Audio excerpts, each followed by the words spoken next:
Hello, my name is Jason JROCK Houston, and you are listening to Chaotic Risk Magazine. Our special guest tonight is David Scandlyn, the guitar player from the Los Angeles-based Stone Temple Pilots tribute band, Stone Temple Pilots. Welcome to the show tonight, David. How you doing? Oh, great. How about you? Thanks for having me. Oh, great. Yeah. Well, the reason I hit you up is I contacted you a few weeks ago about doing this on Facebook when I noticed that you guys had played a few weeks back at the Ultimate Jam Night here in Hollywood. So talk a little bit about what that event was like and how you guys got, invited to take part in it. We kind of get invited all over to do events because we're like the only real authentic original tribute to STP, Stone Temple Pilots. So they reached out to us and said, hey, we got a good time slot for you guys. Come out to the Whiskey and play. And so we just showed up and had a good time, had some fun, and did a couple songs, and just, and met all the other bands. And, we tried to support, anybody that's a fan of STP. So we were, glad to meet everybody who was on board, and drummers, bass players, and singers and guitar players. Talk a little bit about the songs you guys performed that night, your band. We did Wicked Garden, Sex Type Thing, and Plush. Oh, okay, that's cool. I always loved that song, Plush. That was one of my favorite songs. Now, let's go a little bit about history. Could you share with us a story, David, of how you first became a Stone Temple Pilots fan? How did they kind of come on your radar? When they first came out and that album, the first album came out, I was blown away. I thought he sounded a lot like David Bowie meets Jim Morrison. I just was like, wow, there's no one that sounds like this guy.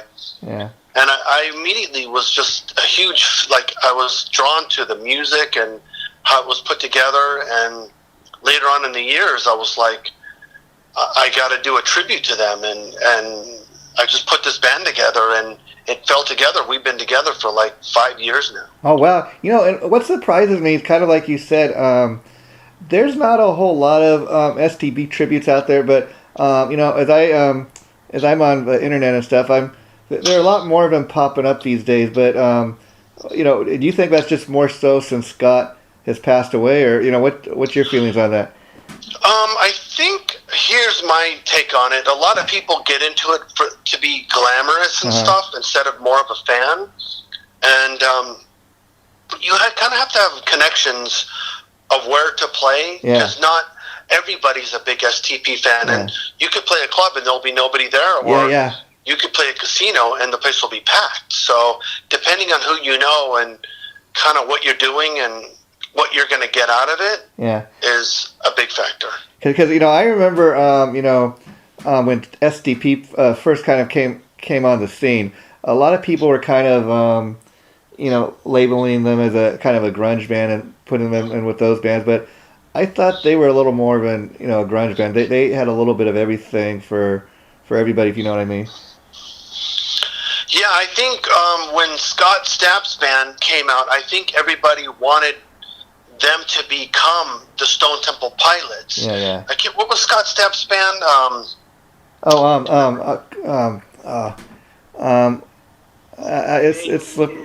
can't think of it right now, but I know. Anyway, so everybody wanted them to become the Stone Temple Pilots, and so when Stone Temple Pilots came out, everybody was like, "Oh, that's what that's what I was missing." And I think all the other bands just kind of fell on to the wayside, and STP just had that drive in the hits of what everybody wanted. Yeah, and I think over the course of their history, one thing that's made it, STP stand out is they kind of have their, kind of sound going, but it's not, you really don't know what to expect. I mean, if you put two albums back to back, no two albums sound exactly alike. Yeah, to me, I think Scott had that David Bowie influence where, when you listen to Bowie, you go, oh, wow, I didn't know he could sound like that. That's what Scott had in him that made me he was the second generation David Bowie of rock. To me, I mean, that's what I got out of it, because I hear so much influence of the Doors meets David Bowie You know what I'm talking about. Yeah, I was going to say, I hear a lot of Adores and STP, so and even a little bit Bowie, like you're saying. So I definitely hear those influences coming out in their music, and I think like any band to have any kind of success, you got to really have the songs. In order to have hit songs, you have guys that are got that ability to write songs. And between the two brothers and Scott, I mean they mastered that. It's all about songwriting. Yeah. Like the only reason why Def Leppard was so successful was because they had great songs. Yeah. And when you hear bands like STP, they had great songs. Yeah. So you drawn to those great songs. You're like, oh, I could listen to these over and over and over and never get tired of them. Yeah. What's funny about a band like Def Leppard, while you brought them up into the conversation, is Def Leppard, from the beginning of the band back, which dates all the way back to 1978, back in England. Back in the early days, they were a lot more closer to a metal band. They kind of evolved into a pop band over the years. Because if you put on those, especially the first two albums, I mean, it is almost full blown on metal, if you know what I mean. Yeah, with Let It Rock, yeah. and they were heavy. They had this song called Wasted I used to do as a kid in a band, real heavy rock. But, as time goes on, you kind of lighten up your load and, kind of reevaluate your band and what you're writing about. Yeah. Heartbreaks and girls and love. And, so it kind of falls, my point being was you would have never... If Def Leppard didn't have those great songs, if STP didn't have those great songs, you wouldn't be listening to them. You'd be like, just change the channel. Yeah, I mean, you even take a band like Kiss that is, a lot more different than STP or even Def Leppard. But the interesting thing is, people always say how like Gene Simmons and Paul Stanley, they're not real musicians, but the thing that has kept Kiss going for almost 50 years is their catalog of music. Those guys have the ability to great songs. Yeah, they write great songs, and that's why a band like that is able to last all these years. Remember that band called Anvil, and they were always worrying about the next gig, but they just didn't have any good songs. Yeah. And that's why they fell to the wayside. Like people, Anvil was like a comedy act almost, but they just didn't have that one song that you can remember going, oh, that was a good song. And people always remember like a good band with good songs, and a good singer really goes a long way. Yeah, and I think when talking about a band like Kiss, not only are they great songwriters, but I think another thing that sets them apart from a lot of other bands is you don't just have one lead singer in the band. You got different guys singing, and that kind of makes it more interesting, I think, for the fans. Sure. Yeah, and now getting back to your band. So I guess this is kind of a band that you put together. Talk about finding the other guys and how you all guys got together. Back in about 2015, I was doing like a regular cover band, just covers, and I noticed that the tribute scene was really taken off. Yeah. And so I put an ad out on the Craigslist, and I found John Holodak, who's singing for us now, and him and I became instant friends. He had that Scott Weiland tone. Yeah. And I was like, man, you can really see, he sings in key, and to me that was the big key to it all. And then once I got him and I got a bass player and drummer, I started talking to all the casinos, and we made a video, and got some gigs and started shopping so we do a lot of casino shows, but we also do the Viper Room and local shows too, which the Viper Room is managed by Tommy, who is the general manager, who played bass in the Roundabouts. And every time I play there, he tells me these stories. He was Scott's best man at his wedding, and he shows me these pictures that are just unbelievable. Yeah.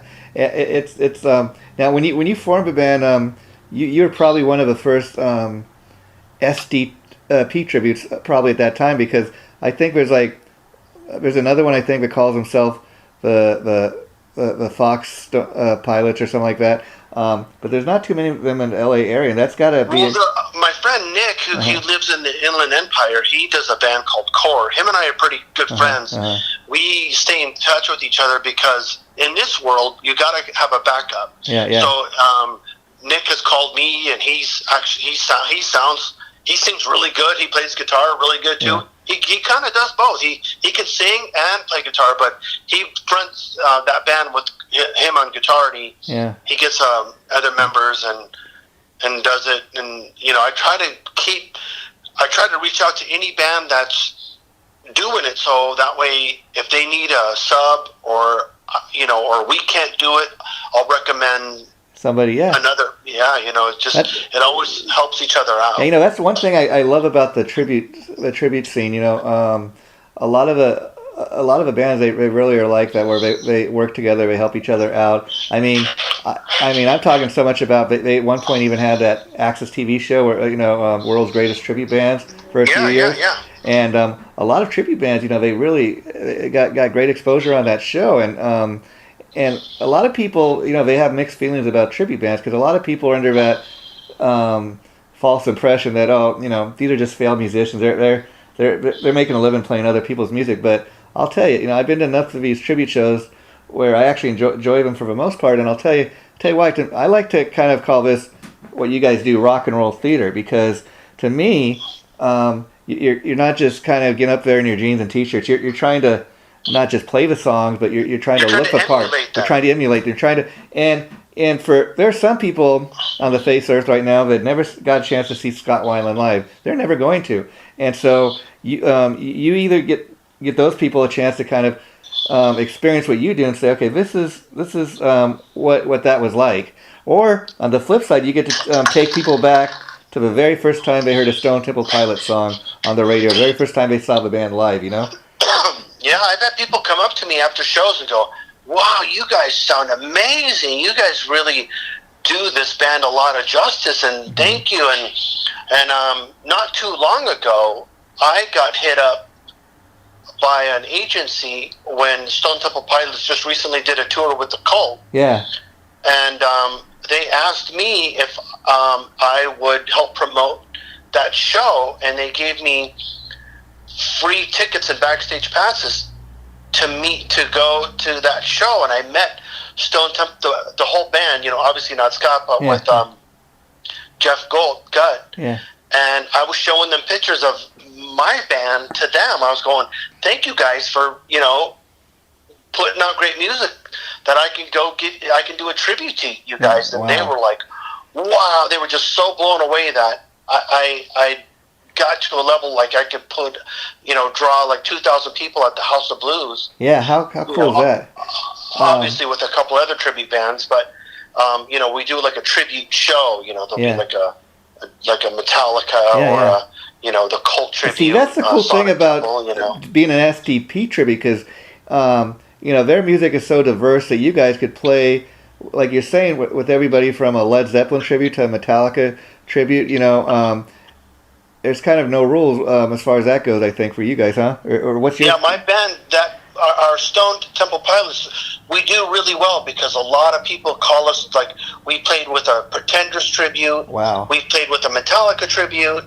So we fill that gap of all those bands in between, that we can go heavy, we can go light, we can stay in between and put on a really good show. And the cool thing about that is, a typical Pretenders fan may not have ever even heard Stone Temple Pilots. They may have, but you have that kind of crossover appeal to those fans when you open for the various different types of tribute bands that are out there. Oh yeah, once we play like Plush and like Sour Girl, people are like, oh, I love those songs. I've heard them before, but I didn't know who did them. And that's kind of been my experience, where there are tribute bands that obviously people come to the shows, the fans, they know the big radio hits and stuff, but then the other cool thing I dig about what you guys do, the tribute bands, are you kind of play the little deep cuts and songs that people maybe never heard of, or they're not as popular. Kind of like they know them, but they didn't know who did them. Yeah, or I heard that song, but when we I do didn't know. Sour Girl, people come up and go, oh, I didn't know Stone Temple Pilots played that song, but I love it. Yeah. And how hard is it for you guys to come up with a set list? Like I said, obviously you got to play some of the hits, the big songs that people want to hear. But how hard is it to come up with a set list as far as coming up with those songs versus some of the deep cuts? It varies because for the casinos we have to go out and do like 2 hours. Yeah. So we just pull no punches. We just everything we have a 2 hour set list. So we practice. But when we go do the Viper Room, we go pull the set list off their website and go, oh, this is what they played at this show. Wow. Let's do these songs, and we maybe we might jumble them around a little bit or keep them the same. Yeah. And the cool thing about the tribute scene, kind of like what you're talking about, like how you actually got to help a band advertise an upcoming gig or whatever. I'm friends with this guy, Swan Montgomery. He's the lead singer for Led Zeppelin, probably the premier Led Zeppelin tribute out here in L.A. Oh, they're great. And, they're great. They've been doing it for 30 years, and he hasn't even been in the band whole 30 years, but he's become a big part of the band. And he was sharing with me when I interviewed him previously that because of being in Led Zeppelin, him and his bandmates, when Led Zeppelin, a number of years ago now, put out that Celebration DVD and CD, we had a reunion back, I think it was in the early 2000s, in London. Him and his band got invited to London to be part of that show. They got to meet the guys backstage. Wow. And as a result of Led Zeppelin, they also on a number of occasions had Jason Bonham come up on stage and play with them. I mean, how cool is that? Yeah. And it's amazing because people don't really see the big business that this could be if your band is that good. I mean, you take a band like Led Zeppelin, they've been on all over the world, not just here in LA, and they do a lot of big shows. They one of the bands that were on that world's famous tributes, so. And then you got a lot of the older bands like Iron Maiden, which is an all-female Iron Maiden band. They're one of the first tribute acts out here in LA when the tribute scene was really kicking off in the early 90s. And they've taken their show like to Russia and Mexico and just all over the world. It's just amazing the success they've had. Oh, yeah. Yeah. And go ahead. No, I was just going to say, so, what do you think about that? I mean, I guess kind of... You kind of have that same desire to take your band as far as you can, I would imagine. Well, of course, anybody does. I mean, but you have to start off like Sean. I know Sean well, and he's a fan, and you have to be like a true, like you gotta love that band, wholeheartedly. And once you wrap your mind around, like hey, you're gonna do this, the doors open up for you. Like I told you, I got that backstage passes to go see the Cult and STP, and I got to meet those guys, and wherever I get taken to, we just got an offer to go play in Fresno. Oh, wow. Because this girl loves STP, and we're gonna we got a contract to go up to Fresno in May to go play for a private party because they love STP. I'm like, all right, we'll go, we'll have a good time. So we get summons from casinos, private parties, anywhere and all over, like anywhere that it'll take us, we're happy to do it. So a lot of times, David, as far as getting these gigs, is it mostly like you approaching the venues, or are they coming to you like saying, hey, we got this show we'd like you to be part of, or what's that situation? It happens both ways.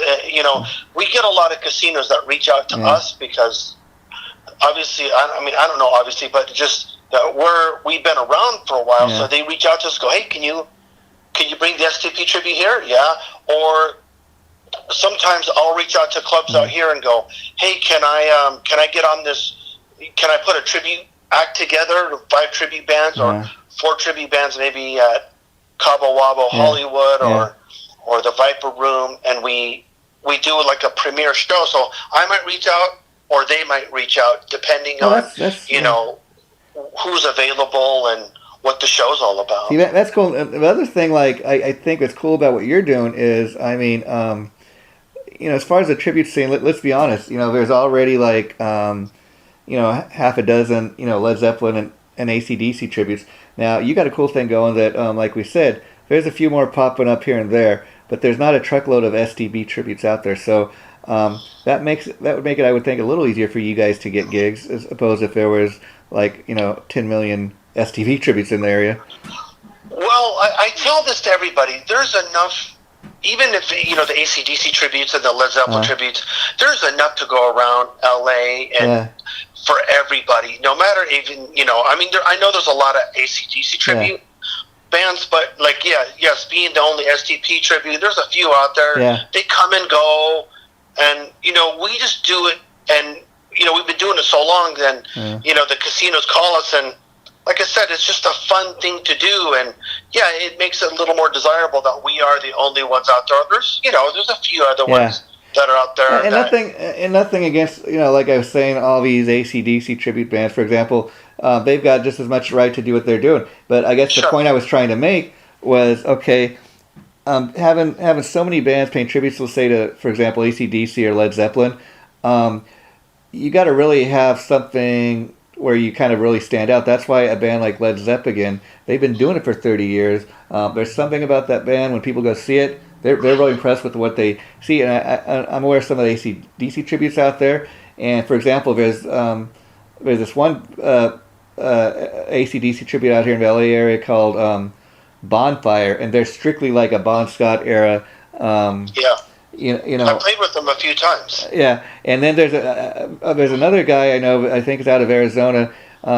He's in an AC/DC tribute band, and I forgot the name right now. But his thing was he used to play in the band with his dad, and they were two guitar players in the band, so they kind of had the father-son thing going. And then the other thing, he said, we have like half a set, like we actually have two singers. Half a set we do Bon Scott material and have one guy do it, and then we have another guy come out and do the Brian Johnson stuff. So Brian Johnson. So see, like a lot of bands, they do kind of make themselves kind of stick out, have something a little different from a lot of other tribute bands. But I think in that kind of business, you almost got to kind of do that. You do. Like when I told John, our singer, I said, John, you got to wear that police hat that he wears, and you gotta. People are focused on you.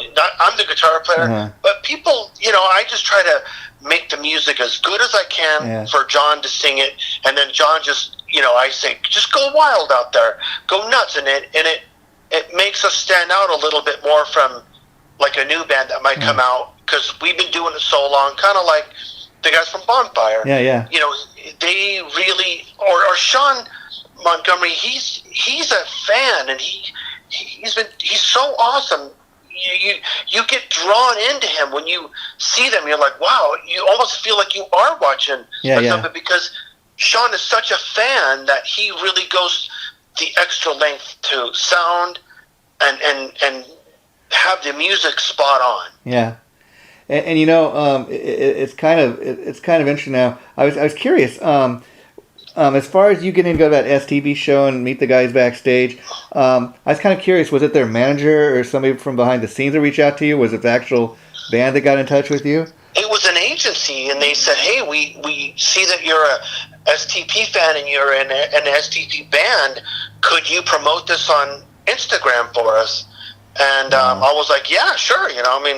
Yeah. How cool is that? I mean, you're kind of endorsed in a way by the band, by their agency. I mean, that's got to be a pretty cool thing. When I went down there, they were like, and then I was meeting the band. They were like, "Wow!" I took pictures with them, and they were just blown away that I was like, I had gotten as far as I did with what I'm doing. Well, yeah, it's amazing. I mean, if you've got that heart and the desire, I mean, there's some guys. A lot of these bands, they could easily be put together like in a boardroom, if you know what I mean. Well, we're going to get a guy who looks exactly like Scott Weiland, and we're going to get the clothes just down to a T, and kind of like American Idol, they kind of build it, behind the scenes, and like you're saying, I think a lot of it, there's certain bands that are able to get away with that stuff, but I think the key factors, like you're saying, you got to have the heart, you got to be a fan. If they just got some guy that just looks like Scott Weiland, but he's not really a fan, he's not going to be able to pull it off as well, I don't think. Well, I've talked to other band members, and I'm like, I would, we're behind the scene, or we're playing with, another band, and I'm like, oh yeah, are you a big fan? And he's like, no, not really. I'm just here to make a few bucks. Yeah, exactly. the heart's not there, you know what I mean? And the guys I have in my band, they love STP. They listen to it. They breathe it. So I know for a fact that, you know, when I get the members, the right members, it comes out in our shows. And how often do you guys get to, because, you know, doing this 5 years, I imagine at this point you know the songs pretty much, but how often do you still have to get together from time to time to practice and that? Depending on the show. Like if it's a show like at the Viper Room or something, or House of Blues, where we're doing a 45-minute set, we get together before, like, one-time rehearsal before the show and blow through the songs. When it's the casino and we got to do 2 hours, we'll do maybe 2 rehearsals, but, you know, maybe, you know, we'll rehearse the whole set. And when you guys do those big casino shows, I was curious, is it like a full 2 hours, or is there an intermission, or what's the setup usually like? Every casino's different. When we play Fantasy Springs, we do like a 90-minute set, straight boom. Wow. Or sometimes when we do San Manuel, we do 1 hour, take a break for an hour, and do another hour, and we're out of there. Wow. So every casino's a little different on what, you know, hey, you know, they might have their time schedule, what they want, you know, and we're like, okay, well, we can accommodate that. Oh, that's cool. And, you know, I imagine, you know, being fans, it's cool that you guys kind of get to play this music, but I mean, you're musicians, so you kind of know how to play these songs already, but how hard was it when you first got together to kind of really hone in and, you know, learn the songs note for note? It took a little bit time, you know what I mean? You know, you have, like, one guy has to know the songs to the, you know, every note, and then, you know, you're going to the drummer and the bass for, hey, you know, you're messing up on this part, or, hey, can you do this on this part? And then things start flowing together. And once you get that flow of each other, it's like, it's a chemistry in the band, and only musicians know what I'm talking about here. Like, once you get that chemistry, you become like brothers. That bond is you're it's something that you can't explain, but it's the chemistry in the band that makes the band sound good. And excuse me for this way this may sound, but I was kind of curious. What's it like, kind of going from being a fan of this band to actually jumping up on stage and playing these songs? It's kind of crazy because, you know, I love STP, and I went to the show to go see him with Jeff Gutt. And I've actually seen the Wildabouts, and I've actually seen STP. So I've seen all 3 bands, and you know, I'm like, wow, you know, I love the music. And to get up on stage, you know, years later, or, you know, and play this, it's like a gift, I guess, you know, that God's like given me like a little gift that I can somewhat give back. That's cool. And as an STP fan, I was kind of curious. I don't think too many people were surprised, you know, when they initially split up because it wasn't working with Scott Weiland and that. But how surprised were you when the band decided to kind of, you know, get back together a few years back and give it another try? You know, first with Chester Bennington and then with the current singer. Well, when STP broke up and they got back together with Scott, I was like, wow. And, you know, to me, you know, Chester Bennington, you know, I love him, but I just didn't think he was a fit for STP. You know what I mean? He was singing these songs, and it just didn't sound right to me. You know what I mean? I tried to give it a chance, but it just wasn't there for me. And I stuck to the original stuff that I liked the most. Yeah. And on that note, I was kind of curious because they recently released a new studio album with the current lineup. And have you had a chance to hear that? And what are your thoughts on the new music?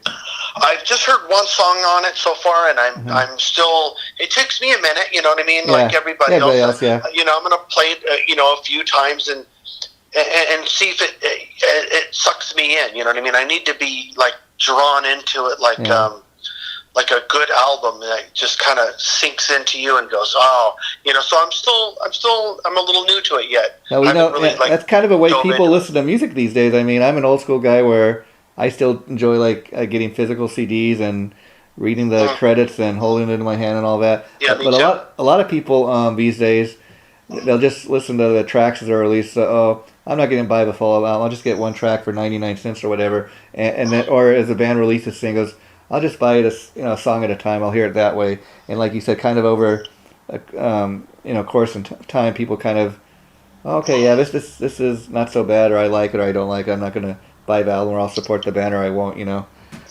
no, I'm like you. I gotta buy the CD, or I gotta feel something in my hand, or don't get me wrong. I do the digital download, and I put it on my phone so I can listen to it in the car and stuff. Yeah. But I still like that feeling of maybe the album or the CD in my hand, that I could look at some pictures and feel that. And it's kind of talking about just the huge talent that was Scott Weiland. I mean, obviously, he's got this huge catalog just with STP alone. And then you look at the 2 albums he did with Velvet Revolver, which I think it was such a shame that band never, I was crushed.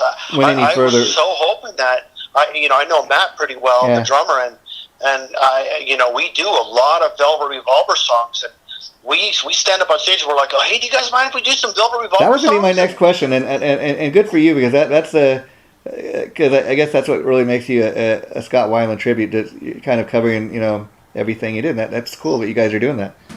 Yeah, I mean, we again, we try to keep the band fresh, because we've been together 5 years, and you're playing other people's songs, so we do the deep cuts just to keep it a little fresh between us, so we don't get stale. So we show that to the people in the audience. We're like, oh, hey, do you guys like Velvet Revolver? Hey, we're gonna do some this song, and people, oh, I know that song, and you guys keep doing that, because I'll tell you why. I was aware of one other guy that he briefly had a Velvet Revolver tribute here in LA, and I don't think it ever really took off, but there was one for a brief moment out here in LA. But Steve, that's the thing. There was rumors going on, but Velvet Revolver may get another. I don't think they're going to do that anymore. I mean, you got Slash and Duff back in GNR, and so I just don't see that happening. But even that's my point with Scott Weiland, the huge talent that he was, just with those 2 albums he did with Velvet Revolver. That band's got huge legacy with just those 2 albums, plus what he did with STP. It's just amazing. Well, yeah, because you had Slash and Dove and Matt from Guns, and then you had Scott singing. I mean, that, to me, when I play those songs, I feel a little bit of like Slash going through me, because I love Slash's playing, and I love both albums, but I got to say, I think Contraband, the debut album, that remains my favorite. I loved it from top to bottom. There wasn't a bad song on there. I really love the ballad, Fall Into Pieces. I mean, man.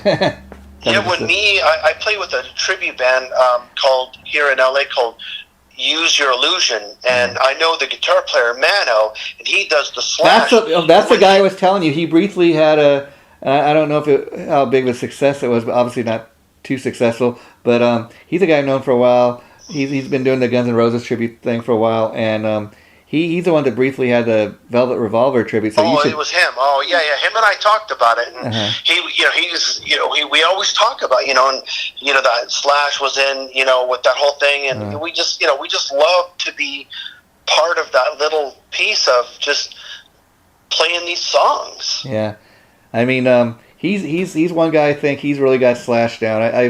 I've seen the various tributes he's been in over the years, and he's a super great guy too. I mean, all those that whole band, I couldn't say good enough things about those guys. They're all the greatest guys. Sean, the singer, I mean, they do the Guns N' Roses tribute. They really do it justice. They're just awesome guys, and they sound like them, and they're just a great band. Yeah, and as far as playing your guitar parts, how big of a fan were you of the guitar players in the band? I love Dean D'Lo. Yeah. I love his playing. He's such a Beatle fan that it's funny you say that, because the songwriting and everything, they do kind of have a Beatles element to what they do, I must say. The songs, when I first started, I was like, oh my God, what did I get myself into here? The chords are so difficult, and but again, once I've been playing them for years, it came a little easier. But when I first started, I was like, oh crap, these songs they're not easy. They're not. They're hard to play, and I was like, so I had to kind of figure out how to play this on stage to make it sound right. Yeah. And of all the STP albums, this may be a difficult question, but do you have a favorite? I think Core is my ultimate favorite. Yeah. That's not a bad choice. And of course, big things. People thought Velvet Revolver was going to, be the next big thing, and they were for a brief while. But they could have been. Yeah, sounds like a silly question, I know, but were you that surprised when it was announced that Scott had passed? A little bit. I just didn't. I thought he was cleaning up. Yeah. What I mean? That's sad. Yeah. Very sad. And I know Tommy from the Viper Room, who was in the band with him, and Tommy was his right hand man. And I asked him, I'm like, well, he goes, we all went out to go eat, and he laid on the tour bus, and somebody said, hey, Scott's not waking up, and they contacted him, and that was it. It was just one of those things that he was kind of fooling everybody about cleaning up, but it wasn't enough. Yeah, I mean, it's sad a lot of times. Even Kevin Dubrovic, singer from Quiet Riot, he just kind of had he did this thing on a weekend binge or whatever and accidentally overdosed. Same thing with, Janie Lane. He was from Warren. He was battling depression for the last few years of his life and just died. Well, as your body gets older, like those guys, being on the road, your body takes a big beat up, and it gets beat up, and it takes a toll on your heart and your liver and everything. So when you get older, you really gotta watch yourself on what you're doing. Yeah, that's true. And I'd imagine when you play these events like you did at the Ultimate Jam Night and play these bigger casinos, you start to get word of mouth. People start talking about the band. Even I imagine you got huge number of fans visiting your Facebook page every day and stuff like that. Just kind of becomes word of mouth. Yeah, well, if I put an event out saying that we're going to be somewhere, if we do like San Manuel Casino or we do the Viper Room, we get a pretty decent crowd that shows up for us to, that they want to see those, they want to hear those songs live, because there's not too many bands playing those, and STP doesn't come around that much with Jeff Gutt singing. Yeah, and that's got to be kind of a cool thing. But the original band members are still out there doing it with the new singer. But you said, they're not out there as much as they used to be. So that's leaves a marketplace for you guys to do what you do. Yeah, it's actually a good thing for us, because they're still playing and doing good, doing their music. And if something, if they do something big, we're like when they did that Cult tour. With the Cult and STP and Bush, I actually play in a tribute to the Cult called Sonic Temple. Oh wow! And I put those two bands together all the time. We just played the Viper Room not too long ago, and you could see the videos on our Facebook page. But I did a little tour while they were doing their tour. Yeah. Those two bands together, and a lot of people came out to those shows. Yeah, the cool thing about, the Cult, I'll tell you, they kind of came on my radar when that album, Electric, was first released. That was kind of all their MTV hits and stuff, and that's kind of when I first came aware of the band. And then I went back and checked out some of their earlier albums, and was equally impressed with that. But kind of like with STP, it's kind of interesting you're doing these tributes, because the Cult was one of those bands that they had their core audience. I mean, they were, especially with Electric, they kind of broke out with that album, but they were always kind of an underrated band. They never broke out in a huge way. And at the same time, they're still out there putting out new music, still doing what they do all these years later, so you got to respect that. But I tell you, for anybody that wants to kind of really get an idea of who the Cult are, get the Greatest Hits album. That's got something from all their classic albums. We get a lot of people that come out, you wouldn't believe it, to our shows. Yeah, there's a big Cult following for the Cult. And see, it's kind of weird, because they're the diehard Cult fans, and then there are people even like I said, if you pull out the Cult's Greatest Hits, they put that on, and a lot of people will be like, I heard that song. Okay, yeah, I couldn't remember what the song title was or who did it. But yeah, I've heard that before. Once we break into She Sells Sanctuary, the whole place just lights up like a Christmas tree. People are like, oh, I love that song, and they automatically know who the band is. And, the singer we have a real handsome singer. So a lot of girls show up because he's very handsome and he sounds like Ian Ashbury of the Cult. You know, you can check out. We're called Sonic Temple. Yeah, I mean, I think as far as Sonic Temple, I think that's the one that was recently re-released, like the 30th anniversary edition or something. Yeah, they did a digital master of it, so it sounds really great. Yeah, that's amazing. But you know, and talk about Ian Ashbury. See, he was a smart guy, but he could have probably, if he wanted to go like release a solo album. I don't know that it would have been huge or anything. He probably makes a lot more money doing the Cult thing, obviously. But I tell you, I loved it for a few years when he was touring with the Doors. Yeah, with Robbie Krieger and John Dinsmore. I was blown away. I was like, oh man, I was into that. For years, they wouldn't even toy with the idea of trying to even replace Jim Morrison. But I think that's the one guy that you got as close as you're ever going to get. He did a great job. He did it justice. I was like, that was the guy that I was like, okay, he was perfect fit for that. Yeah, and it's kind of interesting. Like you take a band like Queen. Now you put like a band like Queen together with somebody like Paul Rodgers. Bad Company. You think great legendary British musicians put together, and I for life of me I don't know why it didn't really work. But it's funny that the guy we have now, Adam Lambert, I guess he's a little more closer to what Freddie Mercury does, and he does a much better job. He can sound like him a little bit more. And, he fits that part. He fits that persona, where I guess Paul Rodgers really didn't fit it, but. And it's kind of just interesting that a legendary guy like that could not fit the part, but a guy who's a little lesser known like Adam Lambert is able to just do what he does. Yeah. It didn't fit for me either. I was like, I couldn't get myself into it enough to like really give Queen and Paul Rodgers that it just wasn't there for me. Yeah. It's kind of sad, and here's the other thing, David. Like I said, I'm a huge supporter of a tribute band scene. I like to, like I said earlier, I call it rock and roll theater because it's one thing to get up on stage and just play the songs. It's another thing to have to look the part too. And I was looking at your Facebook page, and man, you guys, you got it down. I gotta just say that. I appreciate it. Thank you. And see, that's I think another reason you've had the success you've had to still be here 5 years later is like you're telling me earlier in the show. That you actually took the time to make like a little promo video so you send it to people so they can check out what the band's all about. The fact that you take the time to do that as opposed to a band that just says, oh, we're just going to, live on word of mouth. I mean, that shows a certain level of professionalism and pride in what you do.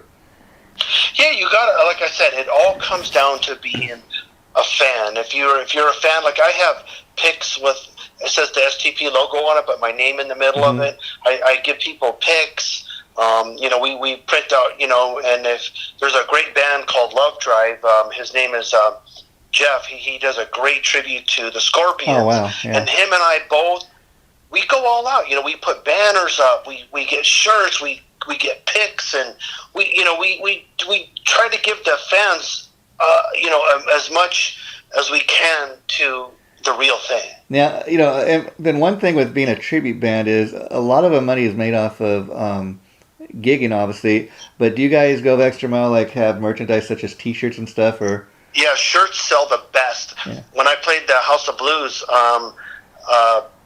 last year, I sold like 50 shirts. I had a big barrel full of shirts, and $20 a piece. People they kind of support you, So it's a great thing, So if you print up shirts, make them look good, and put the band name on there, and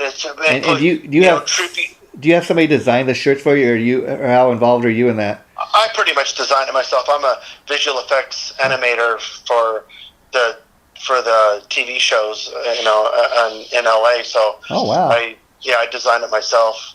Also, you actually work like in TV and doing music. How cool is that?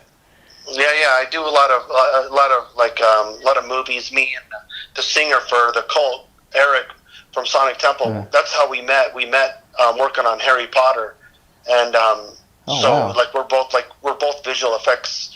We know that we have an eye for it. Oh wow! How neat is that? So you get kind of work behind the scenes, doing movies, and then doing your thing. Yeah, a lot of green screen and a lot of movie stuff. Yeah. Oh wow! And so like, are you actually like, you get invited to like all the big like Hollywood stuff because you're like a SCAG member or anything like that? It's pretty much. Sometimes, I mean, I work with I'm a like a visual effects supervisor, so Oh, wow. I work a lot with Mark Wahlberg and Jamie Lee Curtis, and Wow. on my regular Facebook page, I have all these people see pictures with me with them, and Oh. so yeah, I get invited. Hey, come into this party, and you really help me out with this movie. Come to this party, and so yeah, it's kind of fun. Yeah, before we wrap this up, I just want to tell people really that they might really be surprised at how successful if you get the right players in your band, how successful you could be doing the tribute scene. I mean, perfect example of this is the singer from Steel Panther. He used to go by the name of Ralph Sanaz. And originally, he got his start out here in L.A. in what many would say is a premier Van Halen tribute, playing the role of David Lee Roth. Well, yeah, he went all the way into it. But here's the funny thing about how he got his start. He was in the Atomic Punks. That's how he got his start. And then in the early '90s, he became the lead singer for L.A. Guns, a band that at one point was all over MTV.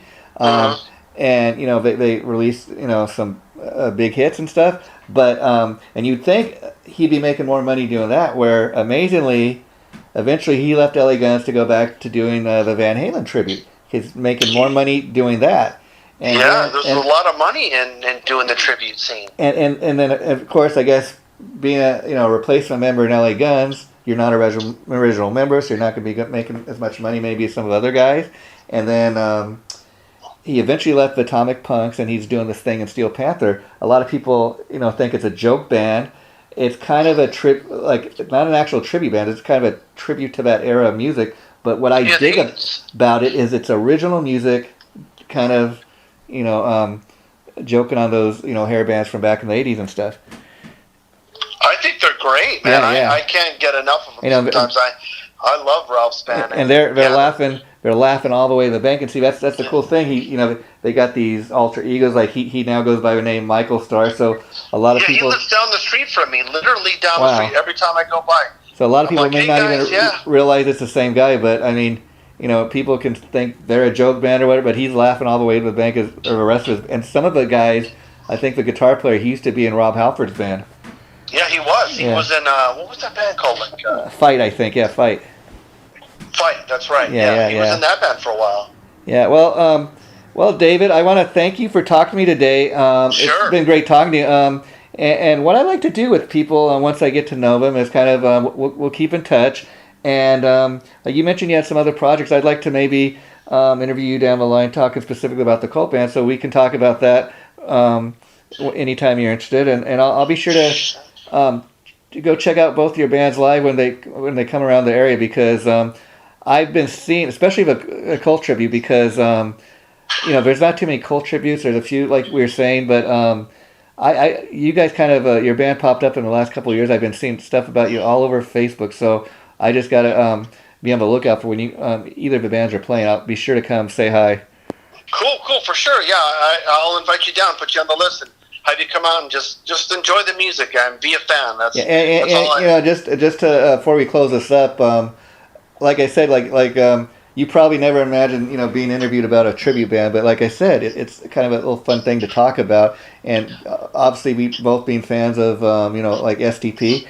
It's interesting to talk about, like, hey, what's your favorite album, this and that? Sure. What's your favorite song? And you have a fun little conversation like we did. Maybe down the line we'd have another conversation. Hey, what's your favorite STP album? Let's talk about that. So there's a chance to do that down the line too. So let's just keep in touch. And this interview will probably be going up like maybe in a week or two. I'll let you know the minute it posts. Do you have any objections to me like pulling any pictures off the band's website? No, help yourself.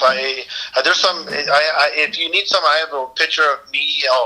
I'll say me and Billy Duffy, and I got some pictures of on my Instagram. If you want to check it out, with me and the band STP as well. So go on there and check it out. Yeah. Thanks, Dave. Take care. We'll be in touch. Have a good night. You got it. God bless. Bye.